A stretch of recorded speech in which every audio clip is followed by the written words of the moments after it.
Next article we are going to see is Mayer's relation.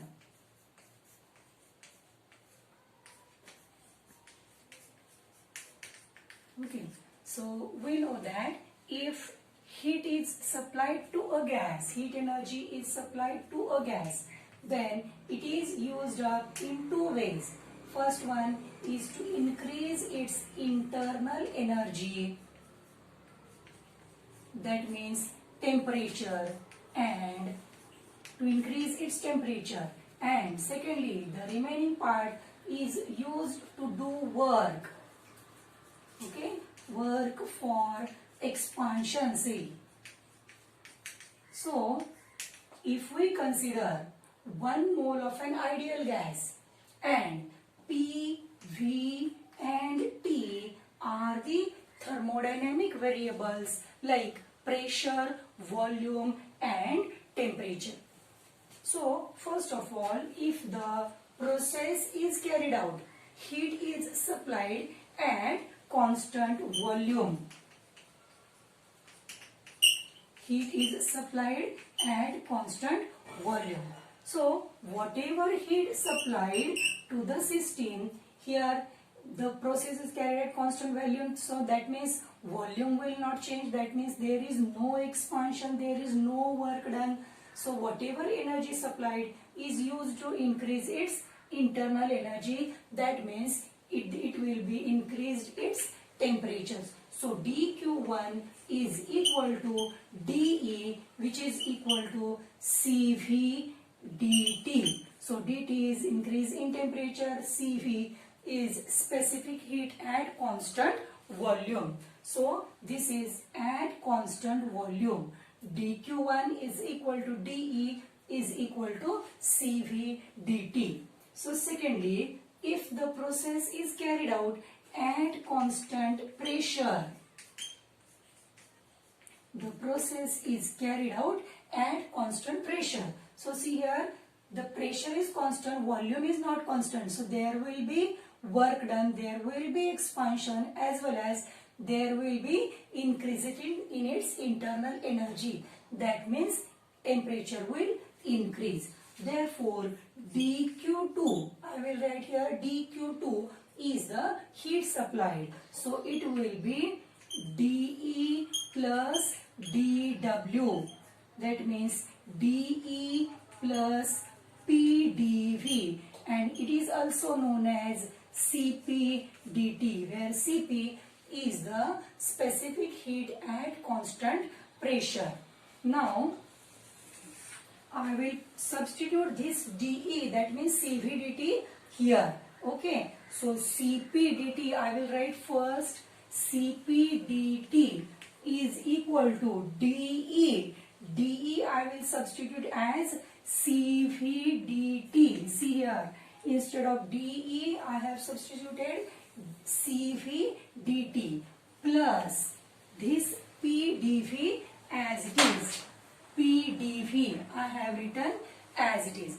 Okay, so I will use one more thing, that is for ideal gas PV is equal to nRT. For 1 mole of ideal gas PV is equal to RT.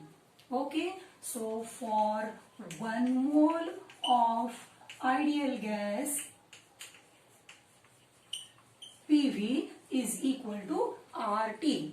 So I will differentiate this equation. So here P is constant. In this process pressure is constant, therefore P into dV is equal to R into dt.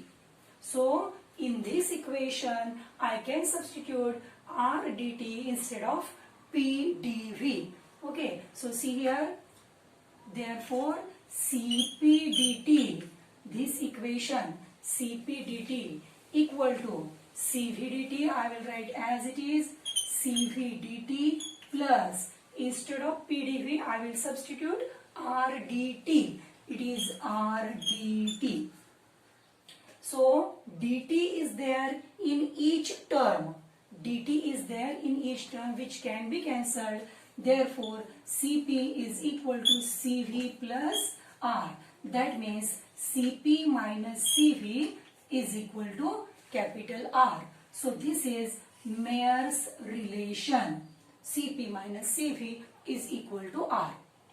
See here, if we know that specific heats are measured in calories and work done is measured in joule, therefore we have to convert this formula as Cp minus Cv is equal to R divided by J, where J is mechanical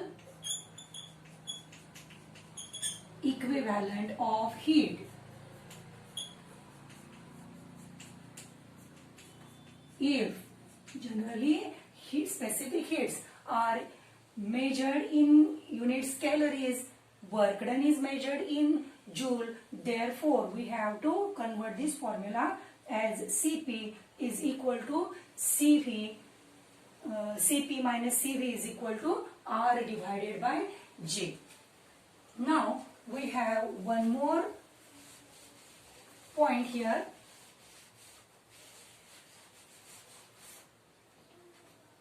See, Cp minus Cv is equal to capital R. So I will write here Cp is equal to capital M into Sp. See here, this Cp is molar specific heat at constant pressure. It is equal to molecular weight. Sometimes it is denoted by MO, or we can say molar mass. Molar mass into principal specific heat at constant pressure. Okay. So similarly here Cv is equal to molar mass into principal specific heat at constant volume. So Sp and Sv are the principal specific heats. Molar specific heat is equal to molar mass into principal specific heat. Molar specific heat is equal to molar mass into principal specific heat. Sometimes instead of S suffix P, Sv, small c suffix p and small cv are written. This formula can also be written as Cp is equal to molar mass into small cp, like this also. Okay, so these are the equivalent formulae.